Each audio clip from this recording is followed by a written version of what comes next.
If you're just starting off in your entrepreneurship journey, you'll eventually have something that fails. Like this is pretty much guaranteed. In this video, I'm going to touch on why that has happened to me in the past and what I would do to prevent that going forward. So if that's something that interests you, be sure you stay tuned. Now, one thing I feel like I have to mention because a lot of people, I think it's kind of really looked negatively towards is that it's okay to fail. And that's actually part of the process. I think in the past, I used to tell people like they would be doing something and I would tell them, or they'd be kind of getting into entrepreneurship and I would just mention, I would say, hey, look, one thing that I can tell you that's guaranteed is you're gonna fail. And before I could explain what I was trying to say, they would it's kind of like this something that would kind of like agitate them, right? It's like, yo, like this dude's basically saying that I'm not good at this or I'm not gonna be able to do it. Well, that's not really what I was saying. What I was just saying is whenever you're trying to get into starting a business, and really a lot of things in life is you gotta be okay with knowing that the path that you might have selected might not be the right path. And you have to be ready to just kind of make tweaks to get where you're trying to go, right? Maybe you've seen those memes and stuff that kind of talk about like how someone thought entrepreneurship was gonna go. And it's like a graph that just kind of goes up and to the right. And it's like how they really went. And it kind of shows,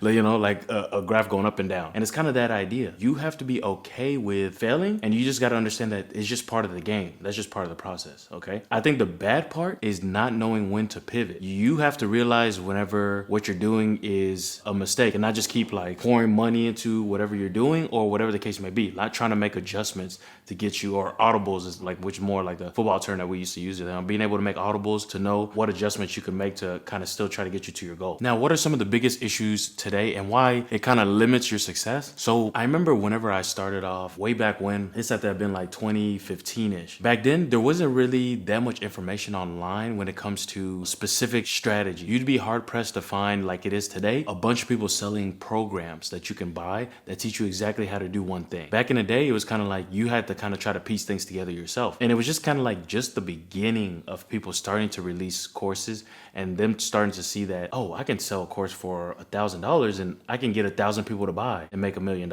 right? Which is kind of like the kind of numbers that everyone's really looking at. Now, I think there's no problem with that. I think there's no problem with buying courses. One of the biggest issues nowadays is copying what everyone else is doing and not adding your twist. That's whenever you can really get messed up. Like you're buying this Amazon FBA course and you're following it literally to the T. Like the dude's telling you exactly what to do and you're following everything he's telling you to do. Normally that would be good, but you got to keep in mind that how many other people are using that same course and doing the exact same thing. Same thing with there's a lot of drop shipping courses out there. It's a similar concept. It's the same idea. It's like they're teaching you exact steps to do, exact concepts to do, and you and everybody in that course are kind of doing the exact same thing. So what happens now is you're now competing with hundreds, if not thousands or tens of thousands, depending on what course you bought, of people who are all doing the exact same thing as you. Think about how hard that would be if imagine if Apple was getting started and then 10,000 other companies were doing the exact same thing as Apple. It'd make it a lot tougher for them to be able to stand out. That's even just one aspect of it. The other thing you got to kind of look at is these, more than likely, the people who are buying these courses, a lot of them are going to be more so newbie. And what that means is, right, I don't mean it negatively. I just mean like they're just learning, right?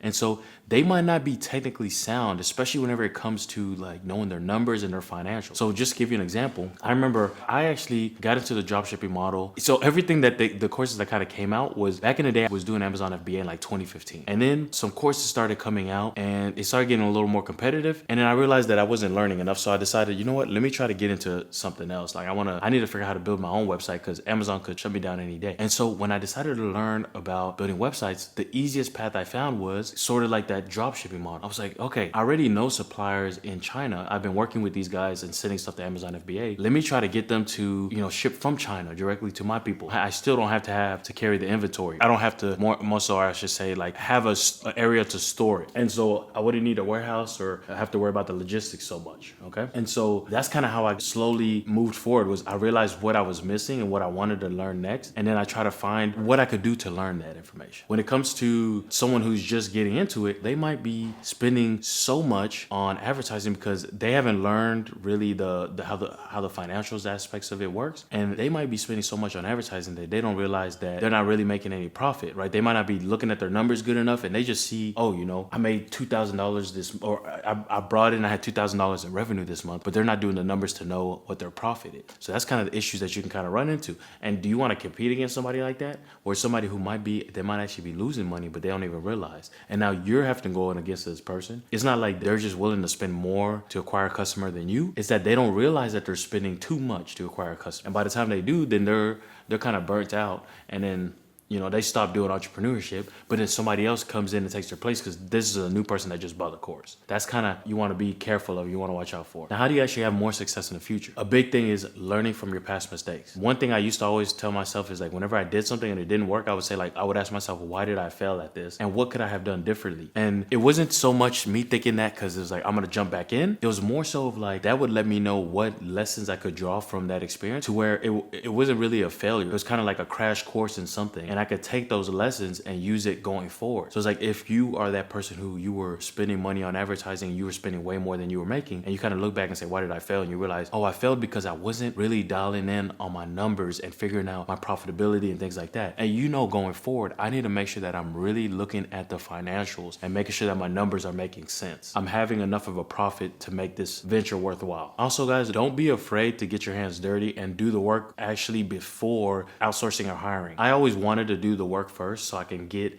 an idea how the work was. And to me, it was just a lot faster. Instead of me having to look for somebody, I could get started on it today. And I'll just try to learn as much as I can and then try to figure out how to do it. That's how I got into building websites. That's how I got into I used to even make my own logos, things like that. And the good thing about it is whenever you actually get your hands dirty a bit doing the actual work, it kind of helps you make sure that you know how to actually do the task, right? The biggest mistake is I see people make is they hire someone to essentially run their entire business. But early on, if you don't know how the business works, how do you know if this person that you brought in is actually doing it the right way or is doing a good job at it? That's the issue that you could run into. And so on the flip side of that, my biggest problem was always not hiring fast enough. What would happen was for example, I remember I had a website that was doing extremely well. It really just started blowing up in one specific month. And I was doing everything. I was basically working 24/7. Like I was working, pulling all-nighters, barely sleeping. And it was because like I didn't have a customer service person. So I would spend a couple hours of my day doing customer service. I didn't have a fulfillment person. So I would have to go in there and handle the actual fulfillment of the goods and things like that. I started realizing that all these little things that really weren't helping me grow the business, it was more so just me maintaining the business was what I was doing. And that's ultimately why I ended up stopping even doing that, was I didn't know how to do that part. And that was something I had to learn. And so I think you want to be careful. You kind of want to be in the middle, right? You don't want to be hiring too soon, but you don't want to hire too late. You kind of have to find like a middle ground. And it's really going to come to where once you get to a point when you realize that your day's completely full and you have the revenue that could help you take a lot of stuff off your plate and help you focus on tasks that are going to make the business even bigger, that's whenever it's going to make the most sense. And a final point I want to mention, and I hope I kind of touched on it, is don't be afraid to make mistakes, man. I like to think of running a business